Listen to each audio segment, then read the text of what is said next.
ঢাকা থেকে কিন্তু 6-7টা লঞ্চ আসলো। হ্যালো এভরিওয়ান, সবাই কেমন আছেন? আশা করি সবাই ভালো আছেন। আপনাদের দোয়ার ভালোবাসা আমিও ভালো আছি। তাই আজকে আর ঈদের আজকে শেষ দিন, আগামীকালকে ইনশাল্লাহ ঈদ। তা সবাইকে ঈদ মোবারক। তা নিয়ে আসলাম আজকে চান্দাইতের বরিশাল থেকে লঞ্চের আপডেট। বরিশাল থেকে কয়টি লঞ্চে ঢাকার উদ্দেশ্যে যাবে তারই আপডেট। দর্শক, আরেকটি কথা হইলো, ঢাকা থেকে কিন্তু 6-7টা লঞ্চ আসলো, বরিশাল থেকে কিন্তু 2-3টা লঞ্চ যায়। সেই ক্ষেত্রে কিন্তু তারা যাত্রী নামাই দিয়ে কিন্তু আবার চলে যায়।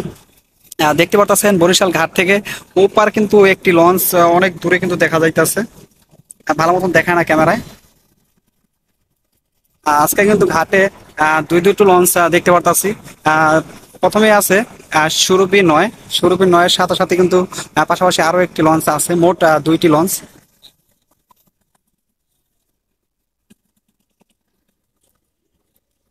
সুরভি 9-এর সাথে কিন্তু আছে মানাবি।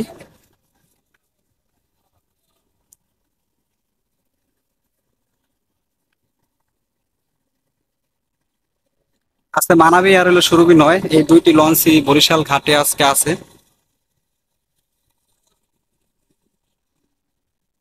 আহ ডেকের যে ভাড়া, ঢাকা দিয়ে যারা আসে তাদের 100 টাকা বেশি আছে, 400 টাকা।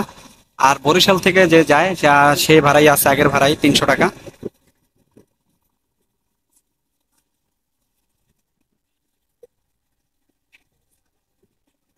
বরিশাল থেকে 300 টাকা, ঢাকা থেকে 400 টাকা। ঈদের পরে বরিশাল থেকে বাড়তে পারে, কারণ যাত্রীর চাপ বাড়বে। সেই ক্ষেত্রে ঈদের পরে কিন্তু ঢাকায়, বরিশাল থেকে ঢাকার উদ্দেশ্যে যে লঞ্চগুলো যাবে সেই ভাড়া বাড়তে পারে।